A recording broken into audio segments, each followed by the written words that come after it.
ये घटना शुरू होती है सुलेखा से। सुलेखा अपने 7 साल के बच्चे के साथ अपने घर पे रहती थी। दरअसल सुलेखा के पति की मौत 2 साल पहले कार एक्सीडेंट में हो गई थी।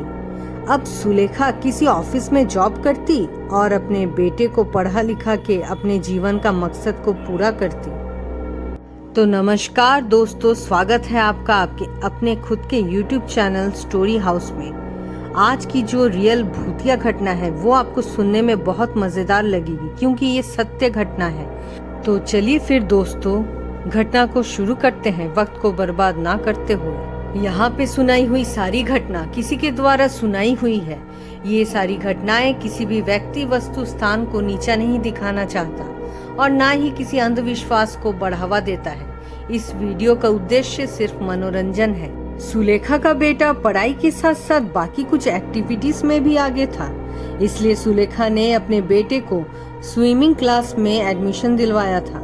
स्विमिंग क्लास में उसके बेटे सोहम का एक बहुत अच्छा दोस्त बन जाता है, जिसका नाम रोहित था। अक्सर सोहम रोहित की बातें करता रहता है अपने घर पे। सुलेखा भी मन ही मन खुश होती कि सोहम का इतने दिनों बाद एक अच्छा दोस्त बन चुका है। धीरे धीरे सोहम की दोस्ती रोहित से और भी बढ़ती गई।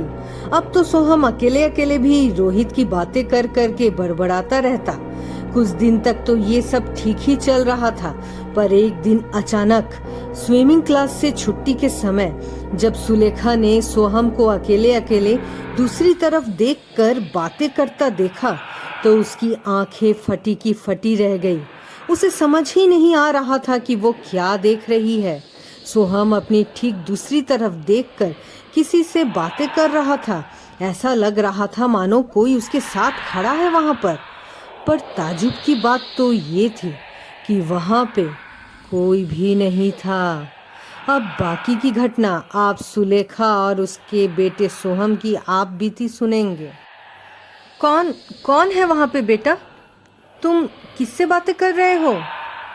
मैंने सोहम से पूछा। सोहम वहां पूल के पास खड़ा होकर मेरी तरफ देखकर मुस्कुरा रहा था और हाथों से इशारों में किसी को मेरी तरफ पॉइंट कर रहा था, पर मैंने तो देखा कि सोहम वहां अकेले ही खड़ा था। फिर वो इतनी देर से बातें किससे कर रहा था? मैं वहीं खड़ी रही। सोहम थोड़ी देर में मेरे नजदीक आया और बोला, मम्मी, आज आपने भी रोहित से मिल लिया ना? देखो वो कितना अच्छा है। उसने मुझे आज स्विमिंग के कुछ टिप्स भी सिखाए।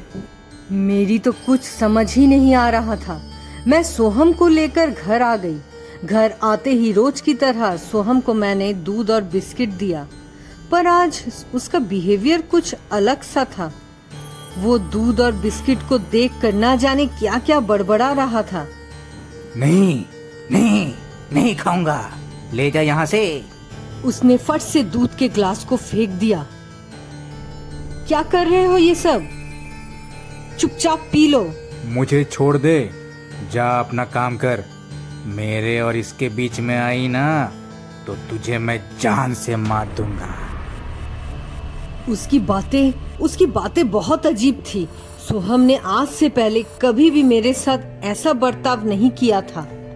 मैं उसे अपने हाथों से दूध की गिलास पकड़ाने गई तो मैंने देखा कि उसका शरीर आग की जैसे जल रहा था। उसे बहुत तेज बुखार आई हुई थी। मैंने तुरंत ही डॉक्टर को कॉल किया। डॉक्टर के घर आने के बाद भी सोहम अजीब हरकतें करता ही जा रहा था। वो कभी कभी जोर जोर से रोने लगता तो कभी कभी पागलों की तरह हंसने लगता।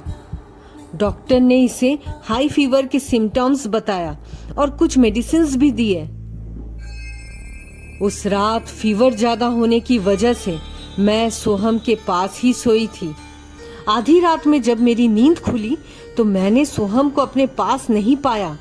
वो बेड पे नहीं था।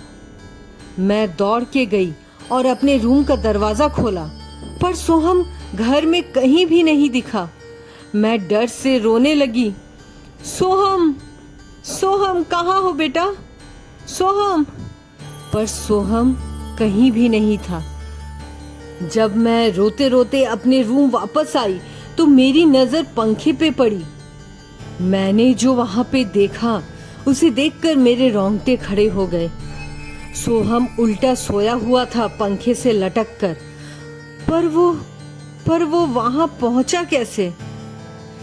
सोहम मेरी तरफ देख देख कर अजीब सी हंसी में हंस रहा था। अब पकड़ के दिखाओ मुझे।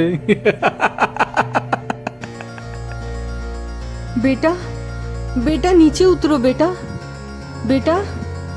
मैंने जो ही उसे पकड़ना चाहा, उसने बहुत जोर से चिल्लाया।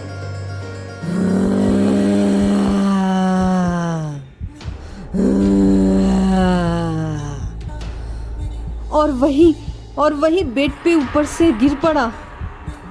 उस हादसे को आज तक मैं भूल नहीं पाई हूँ। दूसरे ही दिन मैंने एक तांत्रिक बाबा को अपने घर बुलाया, क्योंकि सोहम का बुखार ठीक ही नहीं हो पा रहा था और मैं समझ गई थी कि ये किसी डॉक्टर की दवाइयों से नहीं ठीक होने वाला। उस तांत्रिक बाबा ने जब सोहम को देखा, तब सोहम फट से जाग गया और बोलने लगा। अरे ओ तांत्रिक, तू मुझे नहीं जानता। तेरे जैसे बहुतों को देखा है।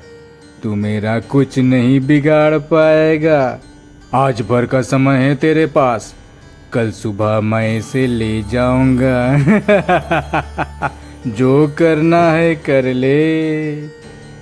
सोहम इतना बोलते ही वहीं बेहोश हो गया। तांत्रिक बाबा ने मुझसे पूछा, क्या कोई आया था तुम्हारे बेटे से मिलने, या कोई ऐसी चीज जो नहीं आई हो उसके पास? नहीं तो, पर हाँ, कुछ दिनों से सोहम अपने दोस्त रोहित का नाम खूब ले रहा था। पता नहीं वो कौन था। मैंने उसे आज तक देखा ही नहीं। तुम उसे देख भी नहीं सकती हो, क्योंकि वो एक भटकती हुई आत्मा है। वो प्रेत एक बच्चा है, बिल्कुल सोहम की तरह। इसलिए उसने सोहम को चुना है। अब उसे सोहम पसंद आने लगा है और वो अब उसे अपने साथ ले जाना चाहता है। लेकिन ये रोहित था कौन? उसका सोहम के साथ क्या संबंध? बाबा ने कुछ देर आंखें बंद कर ली और ध्यान किया। आंखें खुलते ही बाबा ने कहा, रोहित भी तेरे बेटे के जैसा ही एक 6-7 साल का लड़का था। वो वहीं तैराकी सीखता था जहां तेरा बेटा जाता है सीखने तैराकी। पर किस्मत को कुछ और ही मंजूर था। लगभग 3 महीने पहले रोहित की उसी स्विमिंग पूल में डूबकर मौत हो गई थी और तभी से उसकी आत्मा उसी पूल के नज़दीक भटकती है।